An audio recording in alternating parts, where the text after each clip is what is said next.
لوگ سلامتی کے ساتھ جنت میں داخل ہوں گے۔ اللہ کے ہاں رات کی عبادت کی بڑی عجیب قدر و قیمت ہے۔ اللہ ان لوگوں کو بہت پسند کرتے ہیں جو رات کا کچھ حصہ اللہ تعالیٰ کے لیے نکالتے ہیں۔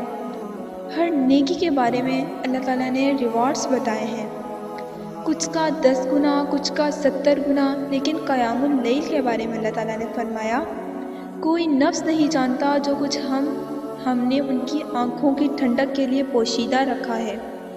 جو کچھ وہ کرتے ہیں یہ اس کا بدلہ ہے، لیکن ہمیں کیا پتہ لگے کہ وہ کون سے لوگ ہیں جن کے لیے اجر ہے۔ تو ایک اعرابی نے عرض کیا، یا رسول اللہ یہ کن کے ہیں؟ انہوں نے فرمایا کہ ان مقامات کا مستحق وہ ہوگا جو اچھی بات کہے گا، کھانا کھلائے گا، روزوں کا اہتمام کرے گا اور رات کی نماز پڑھے گا اگرچہ لوگ سو رہے ہوں گے۔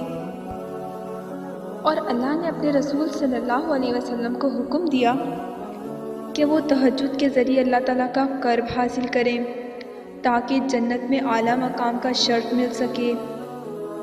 نبی کریم صلی اللہ علیہ وسلم نے فرمایا فرض نماز کے بعد سب سے افضل رات کی نماز ہے۔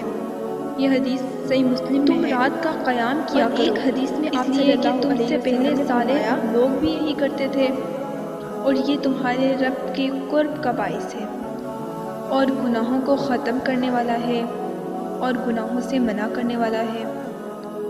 حضرت ابو ہریرہ رضی اللہ تعالی عنہ سے روایت ہے کہ ہمارے نبی صلی اللہ علیہ وسلم نے فرمایا جب رات کا آخری تہائی حصہ رہ جاتا ہے تو اللہ تعالیٰ آسمانی دنیا کی طرف نزول فرما کر ارشاد فرماتے ہیں کوئی ہے جو مجھ سے دعا مانگے اور میں اس کی دعا قبول کروں، کوئی ہے جو مجھ سے سوال کرے اور میں اس کی دعا قبول کروں، کیا کوئی ہے جو مجھ سے مغفرت چاہے اور میں اس کی مغفرت کر دوں؟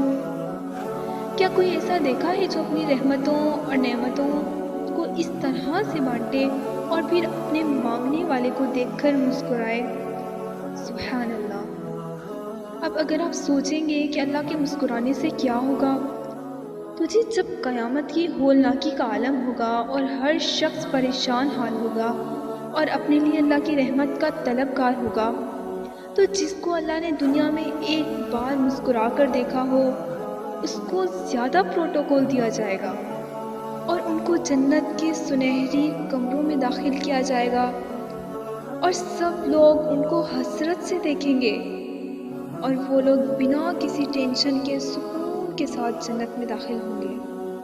مولانا شاہ احمد رضا خان رحمۃ اللہ فرماتے ہیں تہجد میں ہو سکے تو جتنا قرآن یاد ہے وہ تمام پڑھ لیں، ورنہ یہ بھی ہو سکتا ہے کہ ہر رکعت میں 3 بار سورہ اخلاص پڑھ لی جائے کہ اس طرح سے ہر رکعت میں قرآن مکمل کرنے کا ثواب ملے۔ ایسا کرنا بھی بہتر ہے۔ ویسے تہجد میں سورہ فاتحہ کے بعد کوئی بھی سورت پڑھ سکتے ہیں، کوئی قید وغیرہ نہیں ہے۔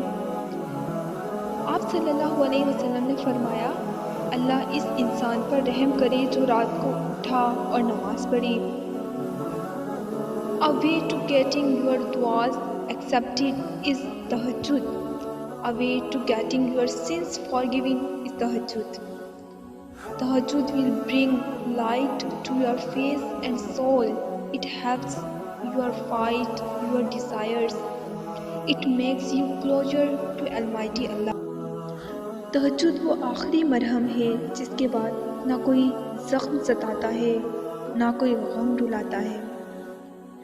دعائیں جب قبولیت کے لیے اللہ کی روبرو ترتیب سے کھڑی ہوتی ہیں تو تہجد کی دعائیں سب سے پہلی صف میں ہوتی ہیں، وہ صف جسے اللہ نے سب سے پہلے اپنے کن سے نوازا ہوتا ہے۔ So put your belief always in Allah and try to offer tahajjud because tahajjud اللہ تعالیٰ کی سب سے لاڈلی عبادت ہے۔